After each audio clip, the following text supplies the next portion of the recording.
क्या थी भोपाल गैस त्रासदी? क्यों कंपनी करती थी मिथाइल आइसोनेट जैसी जहरीली गैस का इस्तेमाल? आज कैसे हैं भोपाल गैस त्रासदी से पीड़ित लोग? भोपाल में आज लोगों पर गैस का क्या असर देखने को मिलता है, जानेंगे दोस्तों आज के इस वीडियो में। इतिहास की सबसे दर्दनाक घटना के बारे में। भारत के राज्य मध्य प्रदेश की राजधानी है भोपाल। इसी भोपाल में मानव इतिहास की एक सबसे भयंकर घटना घटी 3 दिसंबर 1984 को। इसी घटना की वजह से हर साल 2 दिसंबर को नेशनल पोल्यूशन कंट्रोल डे मनाया जाता ताकि लोगों को एयर पोल्यूशन के बारे में जागरूक किया जा सके। वैसे यह हादसा 2-3 दिसंबर की रात को हुआ जब भोपाल में स्थित एक पेस्टिसाइड प्लांट से जहरीली गैस का रिसाव हुआ। भोपाल के यूनियन कार्बाइड के कारखानों से 40 टन से अधिक मिथाइल आइसोनेट से गैस लीक हो गई। इसी गैस का यूज कीटनाशक पदार्थों को बनाने में या कहूं को उनको खत्म करने के लिए किया जाता है। दरअसल उस समय जहरीली गैस हवा में मिल गई थी और हवा के बहाव के साथ शहर में काफी दूर तक फैल गई, जिससे तकरीबन 3800 लोगों की मौके पर मौत हो गई और कई हजार लोगों में तरह तरह की मेडिकल प्रॉब्लम्स देखने को मिली। लोगों को न सिर्फ अपंगता का शिकायत हुई बल्कि अंधेपन की भी बीमारी हो गई और बहुत से लोगों की तो समय से पहले मौत हो गई। उस रात गैस लीक हुई तो सबसे पहले लोग ये बात नहीं समझ पा रहे थे कि आखिर उनके साथ हो क्या रहा है। कुछ लोगों की आंखों में जलन हो रही थी, कुछ लोगों को सांस लेने में दिक्कत हो रही थी। गैस लीक होने की वजह से जिन लोगों के फेफड़ों में बहुत ज्यादा गैस पहुंच गई उन्हें अगली सुबह भी नसीब नहीं हुई और वो उसी समय मर गए।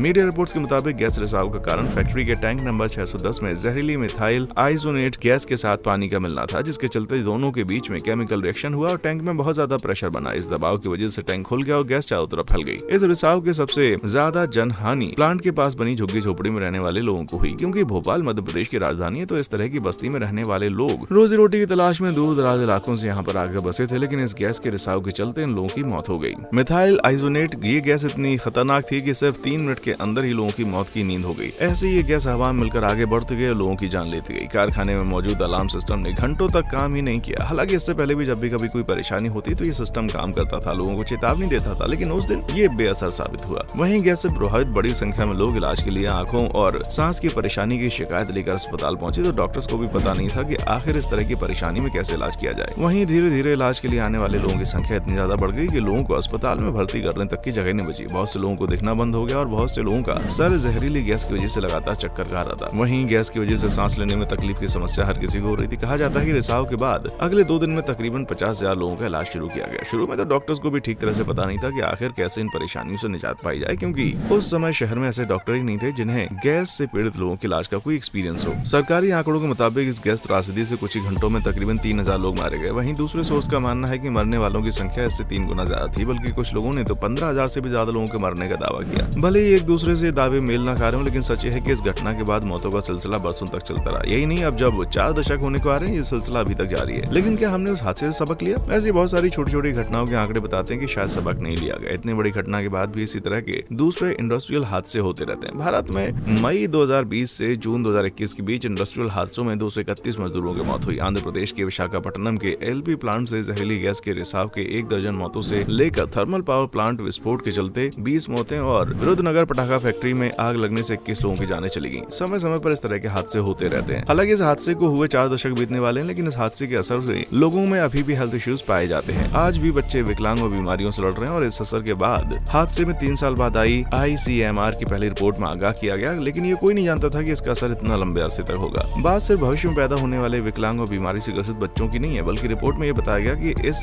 केस की वजह से गर्भवती महिलाओं में उस दौरान 24.2% महिलाओं को गर्भपात हुआ और जिन बच्चों का जन्म हुआ उनमें से 60% से ज्यादा बच्चे ज्यादा दिन तक जिंदा नहीं रह पाए। वहीं जो बच्चे बच गए थे उनमें से 14.3% बच्चे शारीरिक तौर पर सही पैदा नहीं हुए। ये असर उन बच्चों पर ज्यादा हुआ जो गैस रिसाव के गर्भ में 3 से 9 महीने की अवस्था में थे। इसके अलावा जिन बच्चों की उम्र हादसे के वक्त 5 साल तक की थी, उनकी उम्र बढ़ने के साथ सांस से जुड़ी समस्या उनको देखने को मिली। इस हादसे में पीड़ित लोग आज भी इस महामारी से जूझ रहे हैं, लेकिन इस हादसे के दोषियों का क्या हुआ बता दें। वॉरेन एंडरसन इस हादसे का मुख्य आरोपी है, लेकिन वो व्यक्ति आज इस दुनिया में नहीं है, ना ही उसके दूसरे हिस्सेदार और ना ही उस दौर के उनके कोई दूसरे मददगार। ना तो गैस त्रासदी के लिए जिम्मेदारी को सजा मिली और ना ही पीड़ितों को राहत और ना ही इन लोगों को इंसाफ मिला। भोपाल को लेकर सियासत बदस्तूर जारी है। अब इस हादसे पर शायद यही किया जा सकता है कि हादसे के पीड़ितों को बेहतर इलाज मिले, जिन लोगों को मुआवजा नहीं मिला उन लोगों को उनका हक मिले, क्योंकि इतिहास के सबसे भयानक इंडस्ट्रियल एक्सीडेंट से जुड़ी कंपनी ने जिम्मेदारी लेने से इनकार कर दिया। लेकिन मामले में सुप्रीम कोर्ट की दखलंदाजी के बाद कंपनी ने भारत सरकार के साथ एक समझौता किया और नैतिक जिम्मेदारी स्वीकार की। मुआवजे में $470 मिलियन का भुगतान किया, जो कि हादसे की वजह से लोगों पर पड़ने वाले असर और हादसे की वजह से जनहानि के मुकाबले बहुत कम था। इसके अलावा इसका कोई और दूसरा रास्ता नहीं है। चलिए अब इस प्लांट के बारे में थोड़ा जान लेते हैं जिससे भयानक हादसा हुआ था। साल 1969 में यूनियन कार्बाइड कॉर्पोरेशन ने यूनियन कार्बाइड इंडिया लिमिटेड के नाम से भारत में कीटनाशक फैक्ट्री खोली हुई थी और 10 साल के बाद 1979 में भोपाल में एक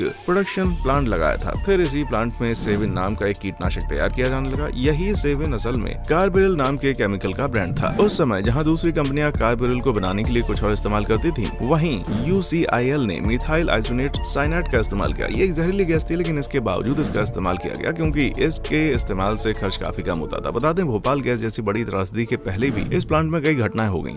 1981 में फॉस्जीन गैस के रिसाव के चलते एक वर्कर की मौत हुई। फिर जनवरी 1982 में फॉस्जीन के रिसाव से ही 24 वर्कर्स की हालत खराब हुई और उन्हें अस्पताल में भर्ती करा गया। इसके बाद फिर से 1982 में रिसाव हुआ, जिसमें MIC का रिसाव हुआ और तब 18 वर्कर्स प्रभावित हुए। फिर अगस्त 1982 में एक केमिकल इंजीनियर लिक्विड MIC के संपर्क में आने से 30% तक जल गया। उसके बाद साल 1983 और 1984 के दौरान कई बार फॉस्जीन, क्लोरीन, मोनोमेथिलीन, कार्बन टेट्राक्लोराइड और MIC का रिसाव हुआ। लेकिन फिर साल 1984 के 2 और 3 दिसंबर की रात के दौरान ये हादसा हो गया। घटना का मुख्य आरोपी फैक्ट्री के संचालक वॉरेन एंडरसन को बनाया गया। घटना के बाद ही वो अमेरिका भाग गया। उसे भारत लाकर सजा देने की मांग की गई, लेकिन भारत सरकार एंडरसन को अमेरिका से लाने में सफल नहीं हुई और 29 दिसंबर 2014 को उसकी मौत हो गई। जिस भोपाल की आबादी आज 25 लाख से ज्यादा है, वहाँ इस गैस हादसे की बरसी पर अब मातम के लिए जुटने वालों की संख्या भी कुल 100 रह गई है। यानी घटना से सबक लेने की बात तो दूर, अब इस हादसे का गम भी धुंधला होता जा रहा है। दोस्तों, वीडियो को और चैनल को लाइक, शेयर और सब्सक्राइब जरूर करें। देखने के लिए शुक्रिया।